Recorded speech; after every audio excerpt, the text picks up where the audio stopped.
Hey, good morning, guys, and welcome to Stock Talk with Ricky and myself, Goose. Ready for a great day ahead. Got a lot cooking here, guys. Sorry, I ran a couple minutes behind. Had somebody knocking on my door that I had to answer. Apologize for that, but let me just jump right into it. Hopefully, you guys have checked us out over at stocktraders.net. We got a couple really good ones this morning. I'm kind of excited about because they're all moving in the areas that I want. So just keep in mind, guys, check us out at stocktraders.net. Check out the disclaimer. Make sure you read it in the description section. Everything we're covering is just ideas. I tried to come with a couple different ideas today than the typical thing to throw at you and show you why. And with that said, I'm just going to turn it right over to Ricky because I know I'm a little bit behind on this. I apologize, but had people knocking at my door 2 minutes before we're going live, and I had to answer it. So let's get rocking and rolling right into it. So, Ricky, what you got cooking, man? I'm about to lay it on you guys. This is the SmackDown edition. WWE is going to be presented later by Goose, and I'm going to try to hurry through mine just so we can get straight to it.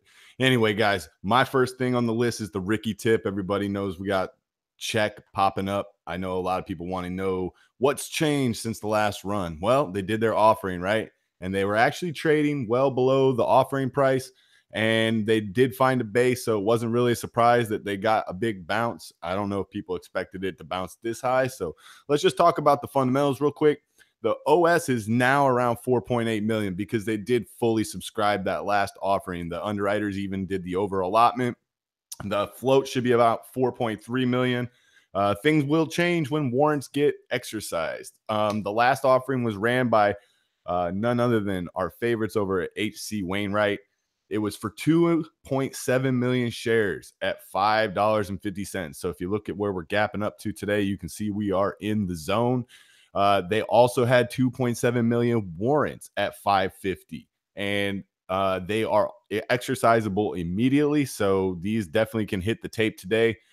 They also had pre-funded warrants for $5.49, which, I mean, let's just call it $5.50. There was 450,000 of those, and there was also warrants for 450,000 more Series C warrants, and those ones are only going to cost people a penny to exercise.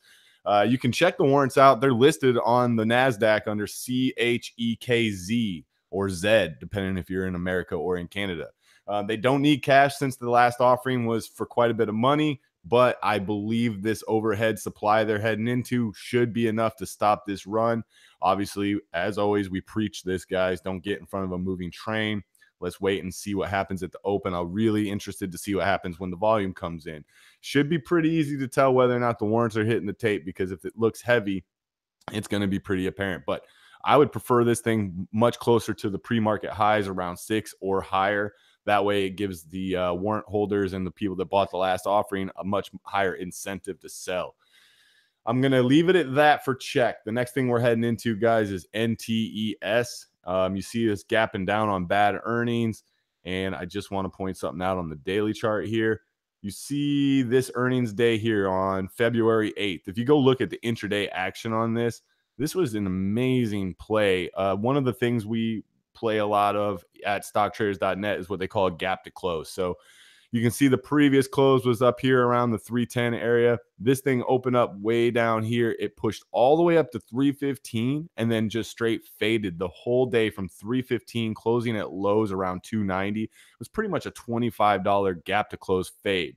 So knowing that it's done that on just the very last earnings it had, I was going to start in around 250. I want to trade this thing on a fade with a retrace, but I think I'm going to give it more room than 250, just knowing that it can really push on the open even after bad earnings. Let's see if we can get a push to 260 right around that 20-day and see if it wants to show some resistance. And if you look here on my charts, the yellow line is the previous day's low, the white line is the previous day's close, and the blue line is the previous day's high. So we have all kinds of interesting area right up in there. We're going to definitely probably get a trade on this. Might even get a long on it too if it really shows that strength off the open, and you can see this little bit of range it's putting in here. I'm not going to recommend a long on it. I may take one myself, but the real trade on this, I believe, is going to be the fade. The next thing I'm looking at, guys, is BZUN, BZUN. We got a push on earnings. I really like the daily chart on this one. You can see the trend line's been holding. I really wish this thing was over 50 and, flirting with this breakout from this pennant or this nice coil it's put in since the last earnings, but it's not. But we're still going to play it. I like the 46 level if we get a retrace down there. If not, maybe 47 is all we're going to get as far as a retrace. You can see on the daily chart, the 47 level is right around where the 50 and the 20 both are. So maybe that holds strong and we get a push from there. But I really think this thing has a good chance of being a 50 magnet today. If it is, trim some at 50 and let's see what the rest can get us. That's everything for me, guys. I'm going to hand it over to my partner, Vince McMahon. I mean, the Goose, and see what he's got. Woo! Oh, let's start right off with WWE. Great stuff, by the way. I love a couple of your ideas, man. Big time today. The BZUN. I mean, I like them all actually. I'm great work as always, and great job sharing that really early. That report that you do up and you made available to both sides of the room in the research area of StockTraders.net. If you guys listening in are part of the community already, know that Ricky did a great report this morning already. That's up there on CHEK. So great job as always, man. Super work. Thank you. WWE, I want to jump right into it. Listen, this is so important, guys. It just made this little spike, so I'm going to take this off. It's so important to not get in front of these things, you know, as they're gapping, and especially pre-market. I'm not touching this thing pre-market. I know it's at the levels I want, that $50 number. Listen, I love when they trade up against that figure there, and sometimes they'll push through it for a couple candles or maybe even a couple 5-minute candles. But I always am going to watch how they act at this area. When I'm looking at, you're not going to convince me that this is going to hold the whole gap today whatsoever. So I am absolutely licking my chops at WWE. I think there's going to be a great trade in it. The range is incredible. The idea isn't to start off and just force something just to get a position on. It's to wait and be smart, wait for a backside. You know, $50 is definitely the number I was looking to trade this off of. I have not started. It's pre-market and it's real gappy right now.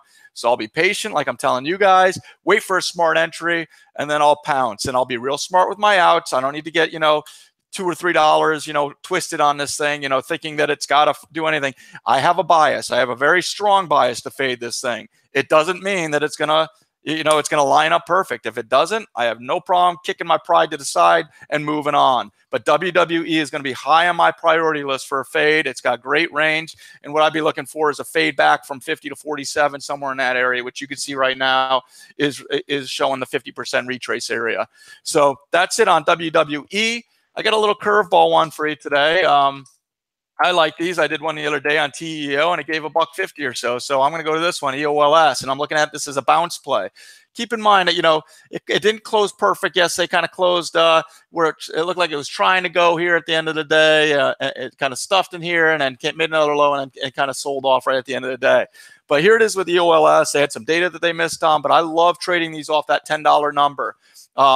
So what I'm looking for is right now it's trading at 1090 or 1070 is the close. Hasn't really traded any volume yet. It's going to be a lighter volume name. Usually trades 500,000 shares a day or so.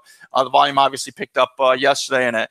But I would love to see this kind of slowly fade back into that 10 to 1050 pocket to take a long. If it doesn't, the reason I put on my tweet that 1110 area, you could kind of see this area right here from yesterday, right up in there, right here is a clear. If it wants to clear this, I want to see and maybe get a push up into that 12, which was the top of a couple times yesterday. So there's two trades I'm looking at from the long. They're both from the long side. Is either a morning wash on this thing, see it hold that $10 area, scoop along in those low 10s, trade it against the $10 figure, and then a push back up, through prior close and hopefully get the nice bounce that I'm looking at today. I'm not looking for it to go back up to, $14 or anything like that, but I feel like I get a solid dollar or more on this. Last one, I'm going to go into ACXM. I actually really like this setup as well. I'm looking at it from the fade side, and it's already moving up right into my range. I drew some pre-market fibs on this thing, and what I'm looking at on this is this pocket, a 60% retrace is going to be right at that 26 number.